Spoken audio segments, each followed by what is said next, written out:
Okay, welcome to World Outreach Week for the 2025 school year. This year, our theme is Creativity and Missions, Any Major, Anywhere. I'm Allie, and I'm a media arts student, joined by Isaac and Reagan, who both have served with Corban and Missions. So why don't you guys reintroduce yourself, give us your name, your major, and why you went on, or tell us a little bit about your trips. Hi, my name is Isaac. I'm a computer science major at Corban, and I went on this trip because I felt called into missions work by God. Missions work was never something that I had done before, but I just had a very strong sense that the trip was something I was supposed to do. Sweet. Hey, I'm Reagan. I am a biomedical sciences major. I am going into my senior year now. I went on Corban's trip to Honduras with the medical missions team.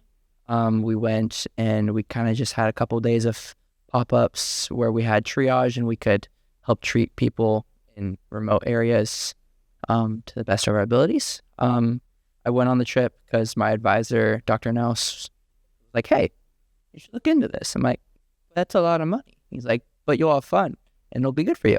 And it was awesome. Cool. So neither of you are ministry majors. And those are the students that Corban typically see on their trips. So why don't you talk a little bit about like your experience on the trips that you went on and ultimately like why you decided to go overseas?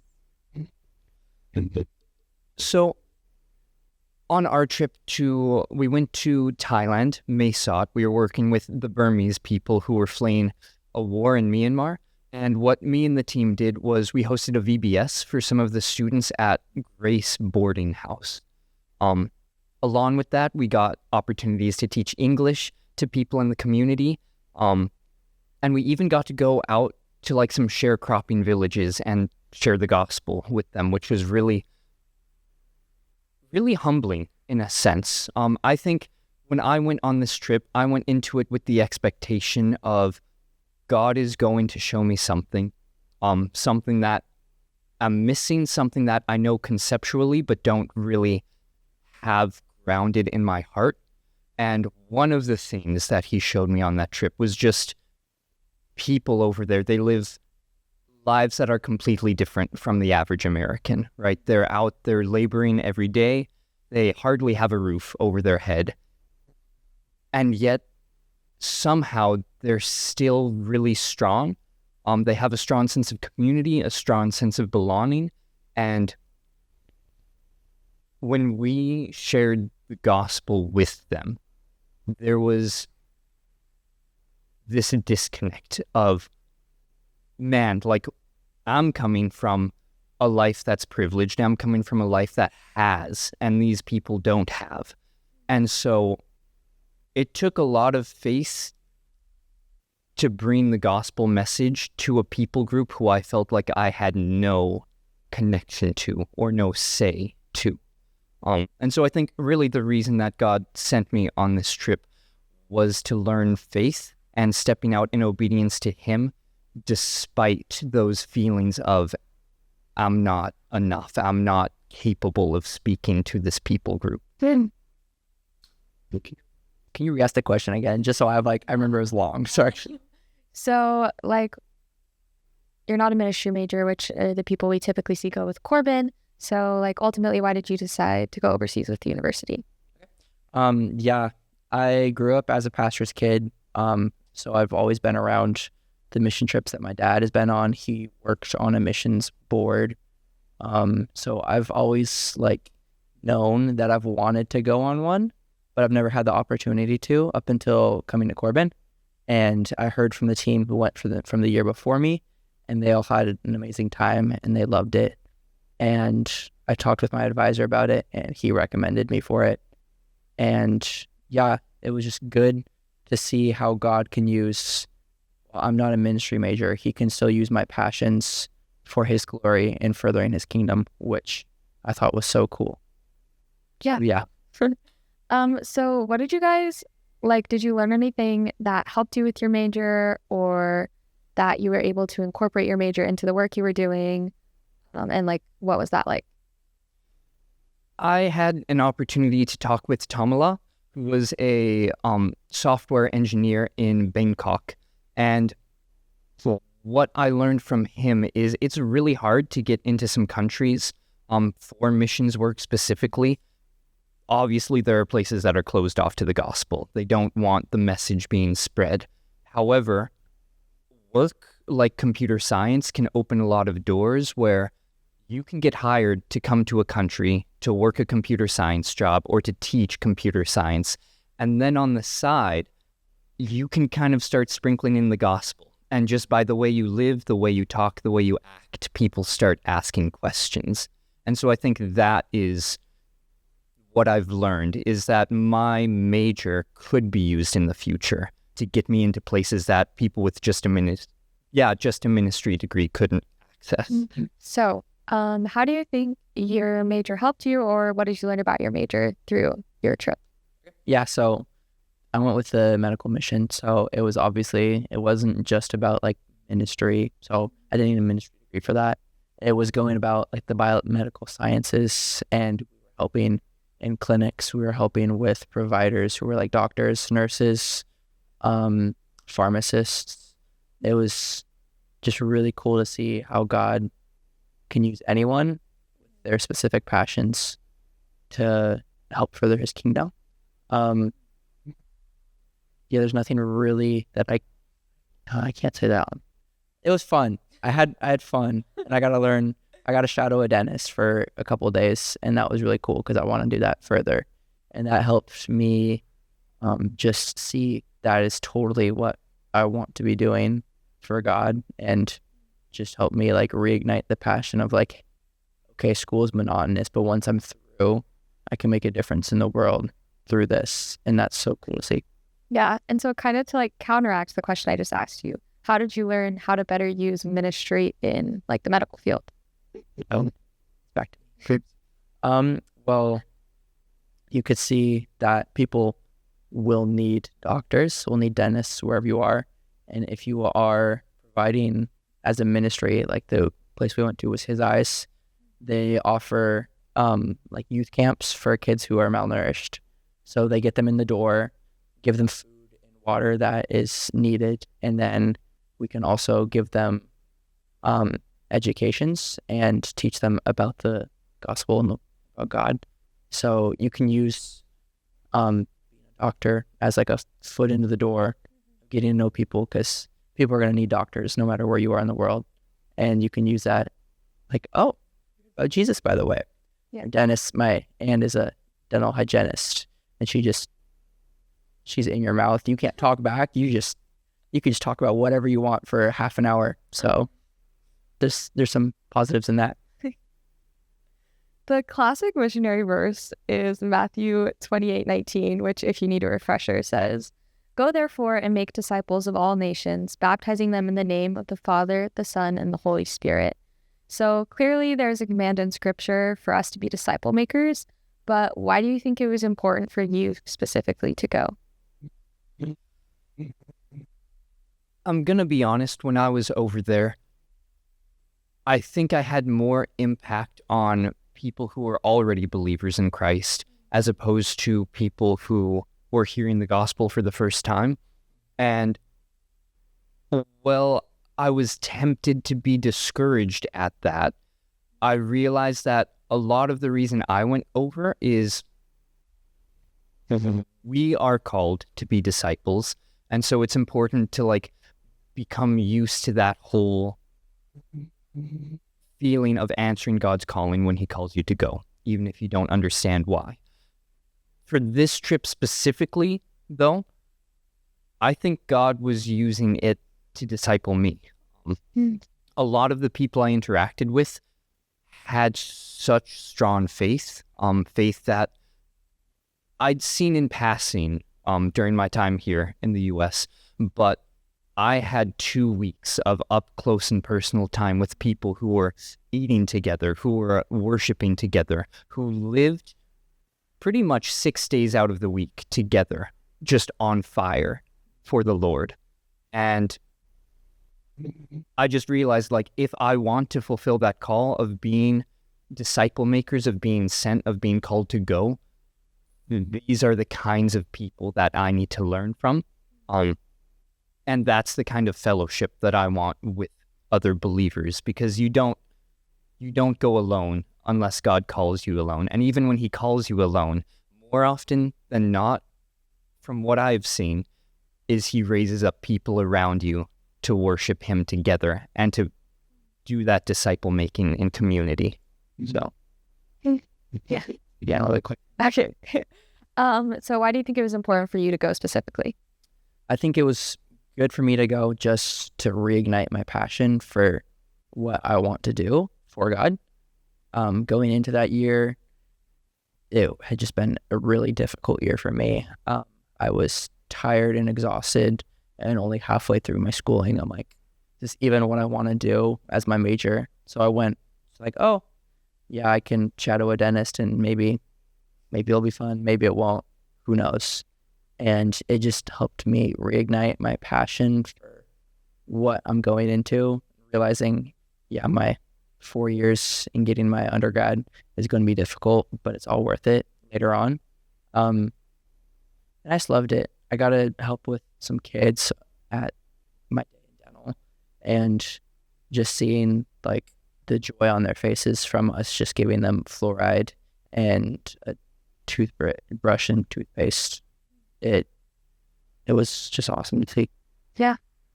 So sometimes mission work can be portrayed as sunshine and rainbows, but I know that it comes with its hardships. So what were some of the hardest things for you while serving cross-culturally? one thing that comes to mind is just physical health. Leading up to the trip, I was feeling pretty sick, and flying 13 hours across an ocean and then eating a bunch of food that you've never had before doesn't really help with that. So I was worried that at some point during the trip, I'd just have to take a day or two out and rest. And thankfully, that never happened. God was really faithful in sustaining me. But some other difficult things that popped up would be just seeing some of the corruption that's more blatant over there. They don't hide things that we would hide here in the U.S. There was this truck that was supposed to deliver water to people in the dump, and we saw right in front of us, it just poured it out onto the ground. So they could say that they delivered the water, they brought it to the people, get paid for it, but really the people weren't getting the water, and that was their only clean, source of drinking. And that made me mad. It's kind of hard to show the love of Christ when you're suddenly exposed to a lot of corruption that you've never been exposed to before. And that was a challenge for me. It was a challenge for the rest of the people on the team. That was probably the biggest one. For hardships for me, I think one of the hardest things was just seeing people come in with stuff that we couldn't help them with. There was a couple who had some pretty badly broken legs or something like that, and they're like, yeah, I've been working on this. They don't have the time to be able to take off for work. They don't get any sick leave. They have to still work, and if you are majorly hurt, you're pretty well screwed. So it was just it was rough to have to watch that and see that people coming in, they want our help, and we can help some people, but there's other people that we can't help, which was just a letdown for me. You went on a mission trip, right? Did you have any hardship over this summer? Yeah. So last summer I went to Budapest, Hungary, which I didn't go through Corban, but I was initially supposed to go with a partner, but that kind of fell through. So I ended up going by myself. And so I think kind of what Isaac was saying about the most work that was done on the trip, I think was to me, and learning where my priorities were, because it was kind of lonely doing missions work by myself. I mean, I met up with a team there, but when we weren't actively doing evangelism, which we did a lot of street evangelism, and I did media for them, so I took pictures of a lot of it. But when we weren't actively doing that, I was kind of by myself the whole time. And so I think that was the hardest part for me. But I think by being by myself, I learned a lot, and like learned that I need to be able to rest with myself and God, and it doesn't have to be like a lonely experience. And I was like, I'm in Europe, like I shouldn't be sad. So yeah, to go off of that, how did you guys persevere or counteract the hardships that you dealt with? A lot of how the team handled it was prayer, prayer, checking in with each other, and just talking with our hosts about some of the corruption and what they were going through, because it's really easy to jump from 0 to 99 with your emotions, and to just struggle because of that. But talking with our hosts and hearing what conditions had been like for them and hearing their perspective on it, they just were able to help us refocus and recenter on, like, those are the people that we should be praying for, and those are the people we should be reaching out to. Yeah, like one of the things that was like hard for me also was on one of the last days we went to the National Hospital, which is like the biggest hospital in Honduras. And it is so run down. It didn't look like what a hospital should look like. And that kind of just frustrated me to like the point where like you have all your nation's money coming into this spot and you're not taking care of resources to help other people. Yeah, hospitals. I've been to hospitals in the past for personal reasons, and it was just kind of crazy to see how like I don't like hospitals. Every time I've been to a hospital, not good stuff happens. So it was just really frustrating to see like discrepancy from like here in the States where we can have all this and we can help people, and the best that we can give people in other countries is subpar. So there's we had devotionals at night, and we had like a high-low and something that we saw God through that day. And that was like one of the things that a lot of us talked about was just how tough it was to see people suffering and not much can really be done affordably for them. And yeah, it was just something we had to struggle with. Prayer, like Isaac said, is like a big thing. And yeah, just talking to each other about it, not just seeing something and turning a blind eye, you know. So what do you think some of the biggest blessings were from your guys' trip? One of the biggest blessings would be just the friends we made along the way. People who we can still keep in contact now, people who we can pray for. Another blessing would be just the growth we all saw in ourselves. The rest of the team also felt like, well, they had been discipling, they were also discipled. And there's an element to when people say that overseas, like faith and religion and Christianity as a whole feels more alive, there is an element of truth to that. When you're over in a foreign country like Asia and you're spending time with people who are literally praying and serving the Lord every day, you just feel closer to God. And when you learn from them how they do it, how they stay close to Him, coming back to the States, it's a lot easier to bring some of that home with you. And so I think that was probably the biggest blessing for all of us. Yeah. One of like the biggest blessings that I personally for me was just the joy on everyone's face at the triage. They were so appreciative of the little things we could do. Like we would give people multivitamins and we would give them acetaminophen, which is like ibuprofen Tylenol. And they were ecstatic to just get a month's worth of ibuprofen, where people here are absolutely awful to doctors who are like, you can't give me more, you can't give me harder stuff, where like, yeah, ibuprofen isn't really going to do much. It's going to help like pain, but it's not going to be a lasting solution to this. It's like, it's giving you to the next level of like, okay, getting better and you're going to heal from this injury. But just the joy that I saw on the kids' faces. I remember one little girl who we had to pull out her tooth. It was really sad and she was crying. But then after that, she was just smiling because she was out of pain from the tooth that it was causing her. And my gosh, little kid smiles gave me the warm fuzzies. So would you guys encourage other students to go on a trip overseas with Corban? Time out. Oh, good.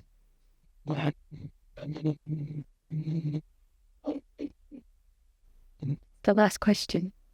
I said this is the last question. Yeah, I mean, it has like a couple follow-ups, but it's like all... 1, 2, 3, 4.